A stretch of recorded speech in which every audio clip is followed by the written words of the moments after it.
All right, everybody, I'm back. This is Rarest Photos. Got as part of the session I did recently, some of the vocals. We have been reading today, haven't we? We've read Are You Lonesome Tonight, Child Bride, Elvis and Kathy, and did a comment video. We are going to read some, a mystery book. Is it a mystery book or is it... It's not a mystery book, obviously. We've read it before, but and you know what we're going to read. I don't know why, but it's in the title. That's why you clicked on the title. The Faith of Elvis. Thanks to Sue Diva. I think you just threw me a little super thanks. I appreciate that. On one of the recent book readings. Yes. So we're reading The Faith of Elvis.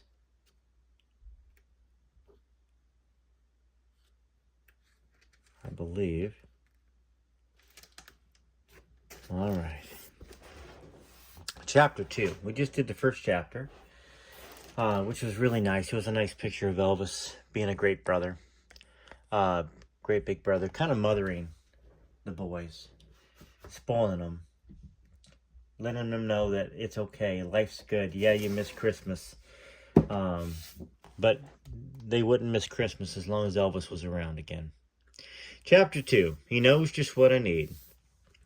In my collection of photos, there's one taken at Graceland in October of 1960. From the look of things, my brothers and I were playing cowboys and Indians near the gates that day. We didn't normally play near the gates, but someone must have yelled for us to come over. Now, that wasn't unusual. Elvis's fans often yelled for us to come to them whenever they saw us playing in the yard. The first question they would always ask is, "What are you doing here, kid?" My answer was always the same. I live here. Graceland was the first real home we had. That photo captures a defining moment in our young lives. We were on the inside looking out at the world. The view we had was unbelievable. It wasn't about the mansion, the cars, or the toys. It was about the family. God knew what my brothers and I needed more than anything was a stable, secure family who could lead us to Jesus. And at the center of this family was Elvis. The person you saw on the screen or at the concerts was the same person you saw at Graceland. Elvis was every bit the fun-loving, warm, caring person you'd expect him to be, and then some.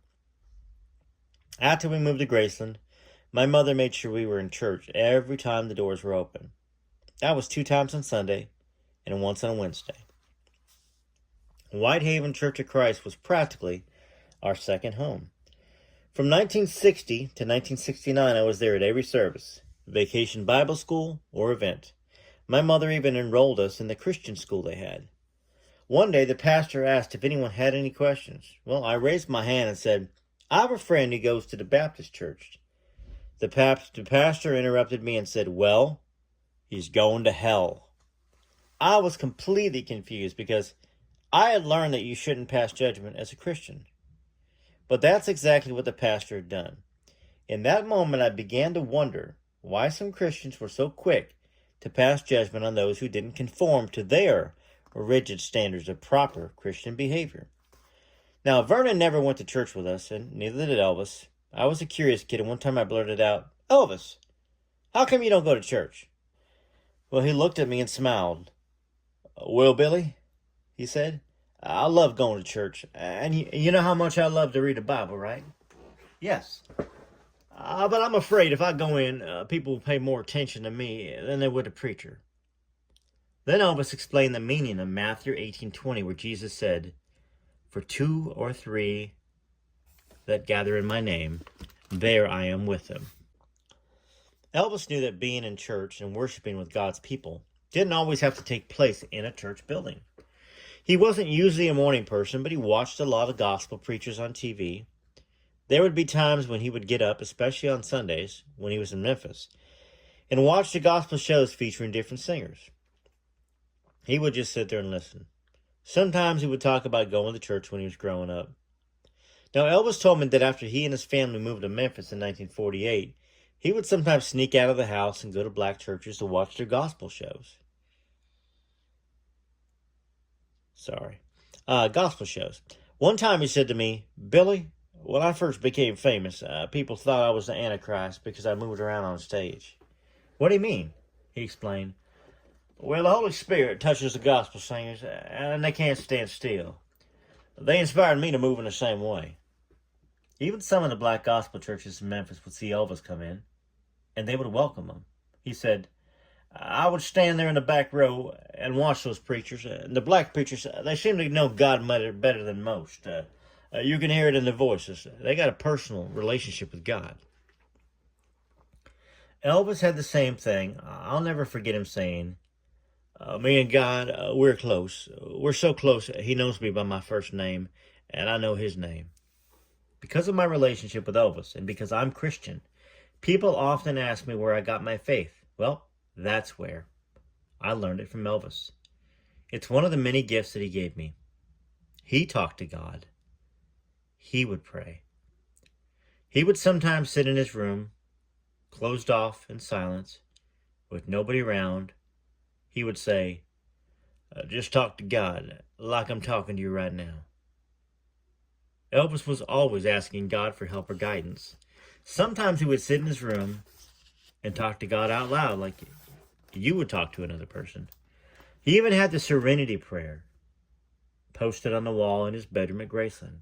That Serenity Prayer.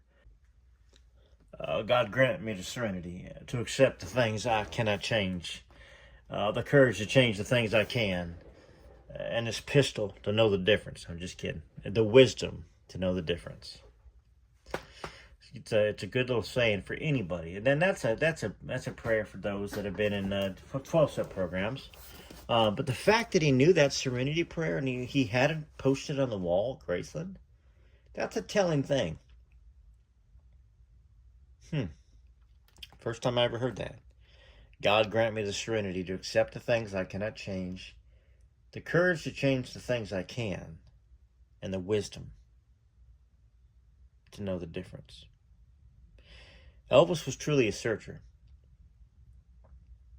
People called Elvis the king, but his response was, "There's only one king. That's Jesus." Hey, wait a second. I know a song about that. Even though I learned a lot about Elvis, a lot from Elvis about faith, and I was involved in church as well, I still had questions.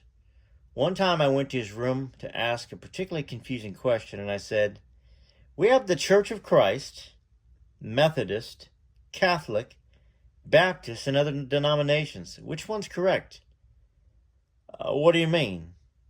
Well, I explained, "Well, they all say you got to believe this way or that way, especially the Church of Christ.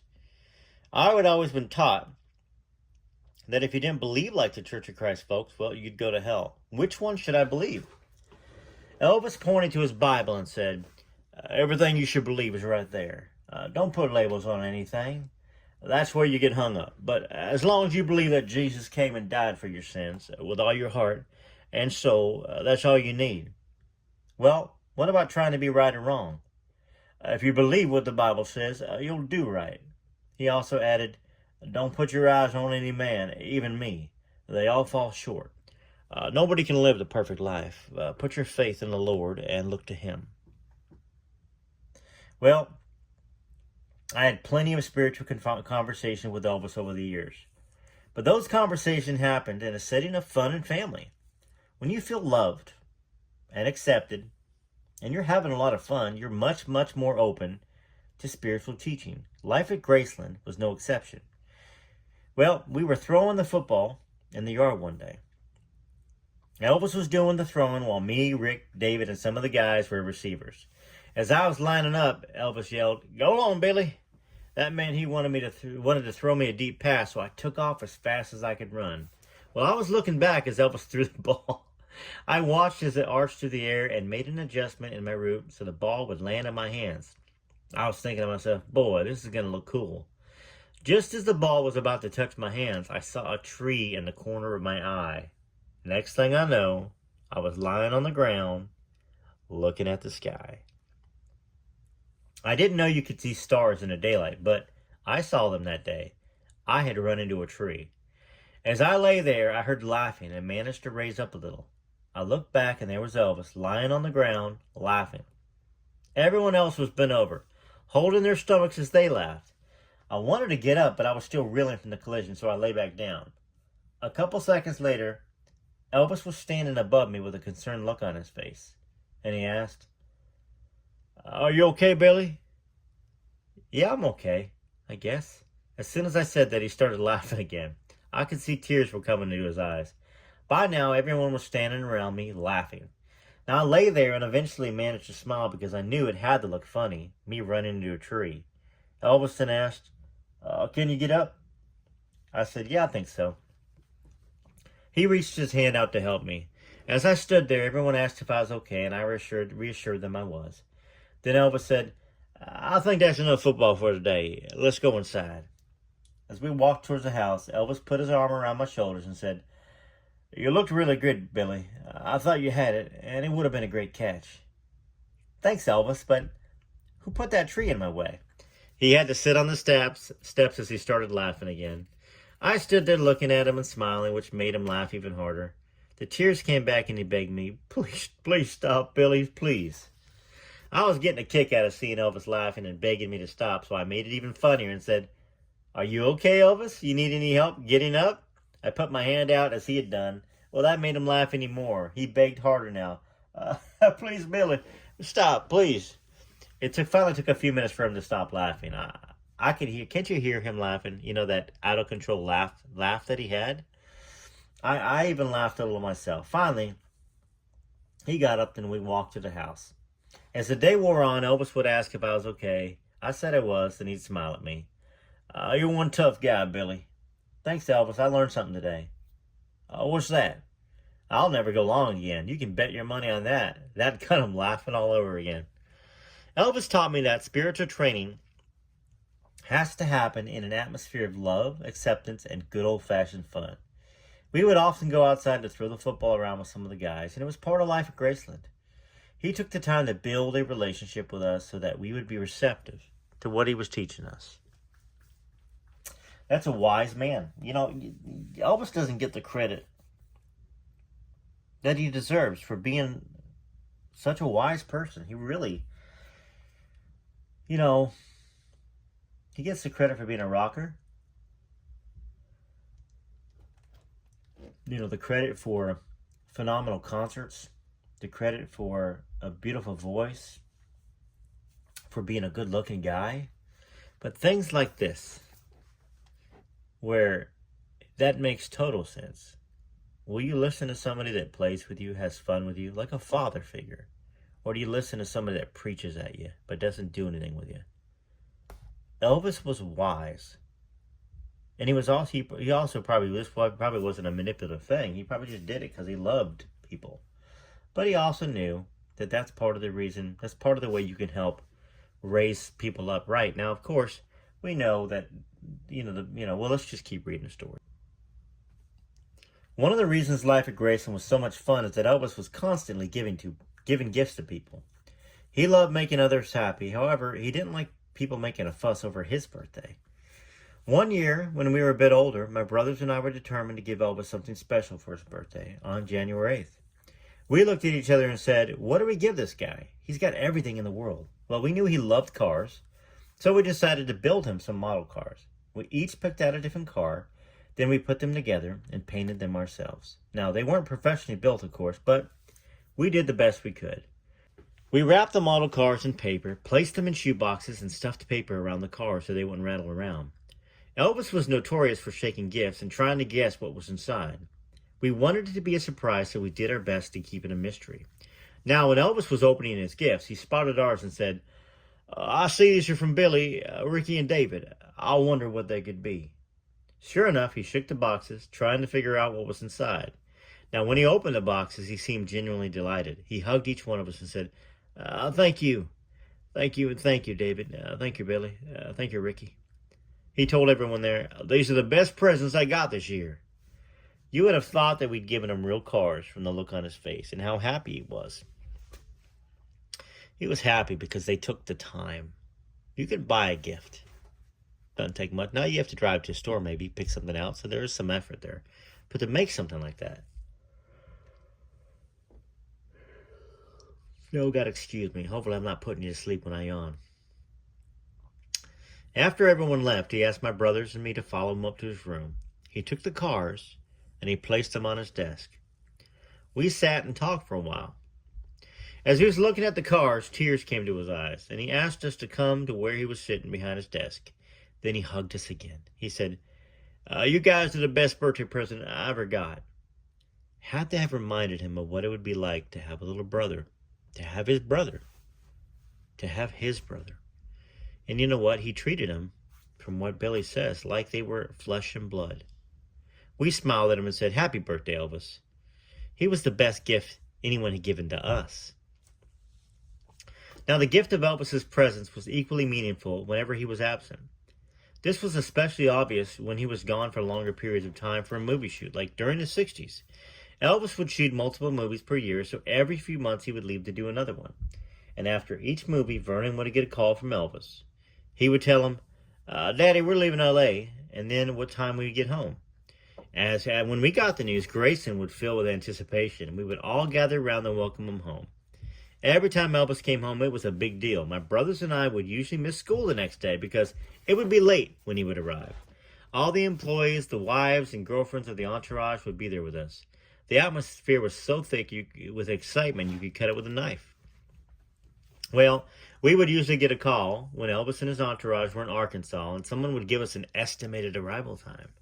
Whoever took the call would tell us how many hours away they were. The excitement would rise even higher with each passing minute. Then it happened. The guard at the gate would call the house and say, "They're pulling through the gates now." We would all run to the front door, walk out onto the steps, and watch the bus make its way to the front door. When the bus came to a stop, the door would open. We would all start to applaud. That's how excited we were. As Elvis started, they would applaud. Think about that. Even in his own home. I mean, I know they were excited, but it's funny. Even the family and the employees were like fans of Elvis. It was like a concert. He gets there, opens the door, and they're applauding. As Elvis stepped from the bus, he would exclaim, "It's great to be home." Then he would make his way around the crowd, giving everyone a hug. That's sweet. He would also thank them for welcoming him home.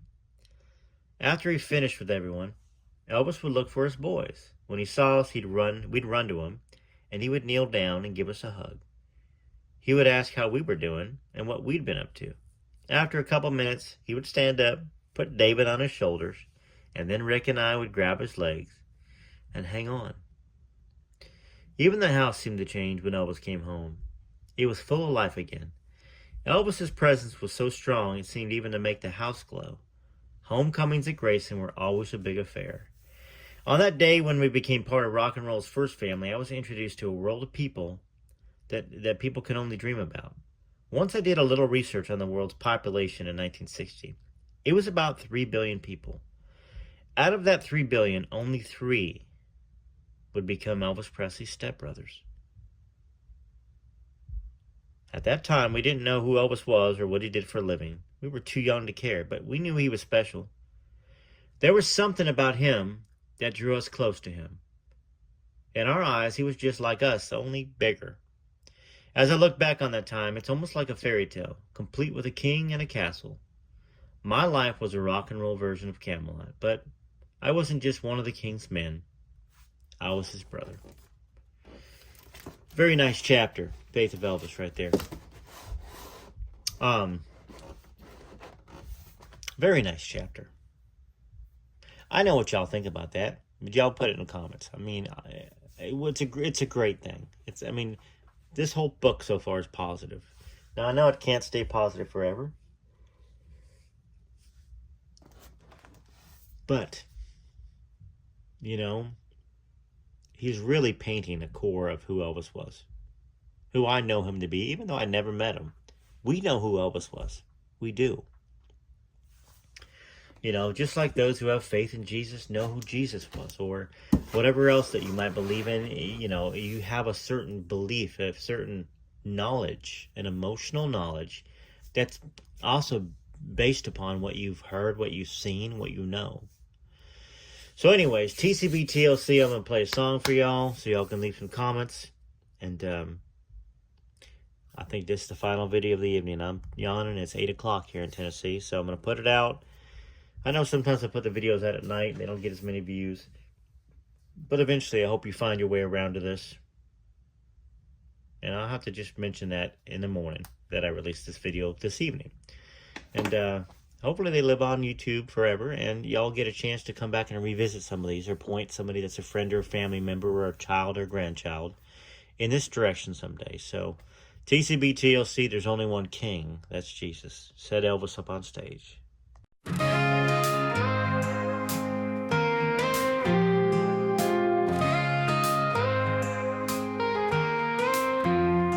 There's one king above all, a light that never fades, a name that we call in every prayer we say.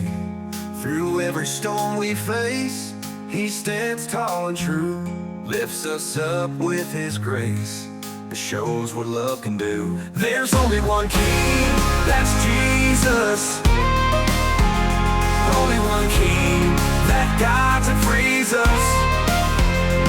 Every eye closed and every hand raised.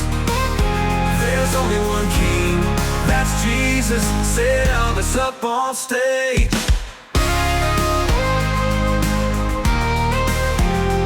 In the darkest of the nights, when hope seems all but lost, his light it shines so bright because he took up the cross. There's only one king, that's Jesus.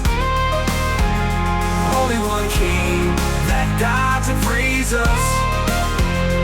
Every head bowed and every hand raised. There's only one king, that's Jesus. Set Elvis up on stage.